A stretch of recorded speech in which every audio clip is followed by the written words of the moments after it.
Welcome to Steve's Indies, and today I'd like to share with you 5 more horror films to watch for Halloween. If you haven't already seen the first parts of this series, then I will leave a link in the cards and the description below for you to watch. But like before, here are 5 horror films that I think are well worth the watch during the Halloween period or on October 31st itself. Before we start, there are of course no spoilers. Please subscribe if you haven't already done so for future videos like this and independent or other movie content. So in this series, I've tried to give as much variation as possible in terms of subgenre, just to suit every horror fan's needs. And so I thought I'd start in the hugely popular, often completely recycled zombie genre. Alive is the English translation of this 2020 Korean zombie film that was distributed on Netflix. Oh Jae-woo is a young gamer that is completely alone in his parents' high-rise flat when the outbreak begins. It's set from the perspective of Jae-woo throughout the duration until something happens. Don't worry, it's spoiler-free, so you'll have to watch it to find out what that is. Unable to leave his flat due to the hundreds and possibly thousands of flesh-eating zombies just waiting for him outside his door, he struggles to gain contact with his family and basically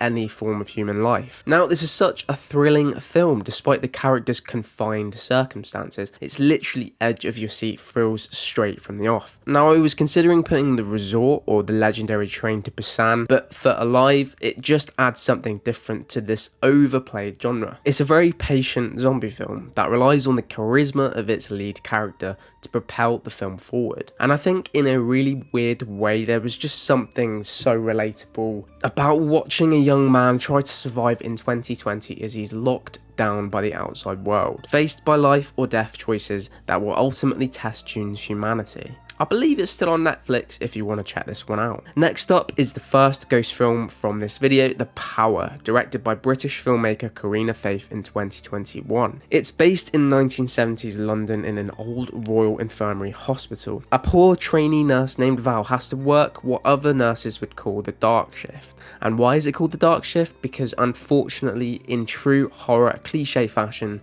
there is a power cut. And Val has to do her rounds, perform her duties in complete darkness, other than a candle obviously. The already lost nurse is thrown into a world of supernatural horror as she is faced with paranormal hauntings and strange situations while combating her own dark memories. These memories of her being an orphan are chillingly similar in circumstance. I feel like this one less is more, and it might take time to get into, but it does the ghost genre proud. Just the idea of visiting a morgue or a mentally disturbed patient in the day is enough to give me chills, let alone in pitch darkness. So The Power can be viewed with a Amazon Prime subscription or of course on Shudder.com. Now, I was hesitant about watching this actually, but a lot of positive feedback on it made me change my mind. Continuing with the ghost genre next, we have The Vigil, which is an IFC Midnight Blumhouse horror. You can't go wrong there. It's about a Jewish showman performing his duties over a dead body at a vigil. It has religious horror undertones and delves into the myths and demonology of Jewish orthodoxy. Keith Thomas brings us a story about a man named Yaakov and his inner fight to appreciate and or accept the Jewish faith while living in America. Basically, in Jewish law, the vigil is a tradition where a shaman is chosen to watch over a dead body and to protect it from evil. And this time, evil definitely turns up as Yaakov soon realizes that he is not alone in this house, and that maybe the refusal of his former practice might be the reason why he and the body is being haunted. It's a creepy, disturbing IFC Midnight release by the same makers of The Babadook. This will make you want to keep the lights on, trust me. For the last independent horror film on this list, it's really a case of substance over tone, or should I say story over style. Even though the style is incredibly submersive and chilling. The Blackcoat's Daughter, since its release in 2015, is banded around as one of the most respected horror films in the last decade. I really don't know how to categorize this. Honestly, I mean, it's horror, of course, but it's a testament to just how good this is. It's the fact that people struggle to even give it a subgenre. But again, variation is the key with this Halloween series, and The Blackcoat's Daughter gets top marks. Top marks for performance, writing,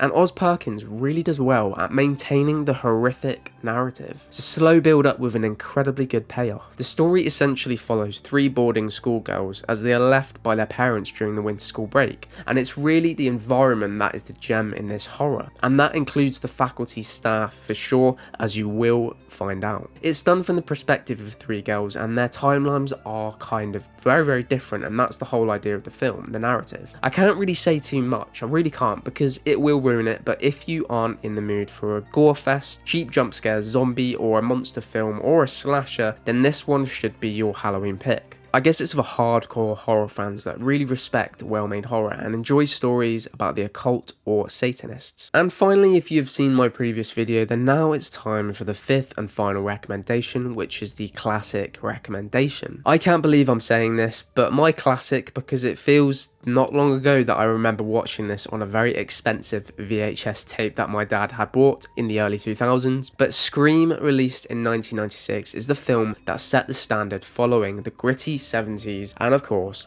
the legendary video nasties in the 80s. When everyone thought that the horror genre was dying, a film came along that was self-aware, intelligent, thrilling, and a slasher that has stood the test of time. It is my all-time favourite horror film. Ghostface was always my choice of Halloween horror costume as well. The sequels were okay, not really the best, but the 1996 iconic film started the franchise, starring Neve Campbell, David Arquette and Courtney Cox. It's filled with twists, chases and inventive experimental horror that in the mid-90s was a massive cinematic triumph. I mean, the idea of a serial killer that is hunting down certain individuals in the name of horror films is the only way to go, right? Sidney Prescott is haunted by her past and pursued viciously by her present in this iconic teen slasher, a murder mystery where high school teens continue to be murdered and the town's local police and press haven't got a clue how to fix it. There are certain rules in which one must apply to survive a horror film, but do they have what it takes to escape the grasp of a ruthless serial killer? For me, Wes Craven was the king of the horror genre, and this is his masterpiece that changed a generation of horror films. It is quintessentially Halloweenish. I hope you have enjoyed this Halloween horror movie 2 video special. Let me know down below in the comments what Halloween film you will be watching this October 31st, or if you hopefully plan to watch the ones that I've recommended. Please do subscribe if you haven't already done so. I hope you have a good movie choice, and on that note,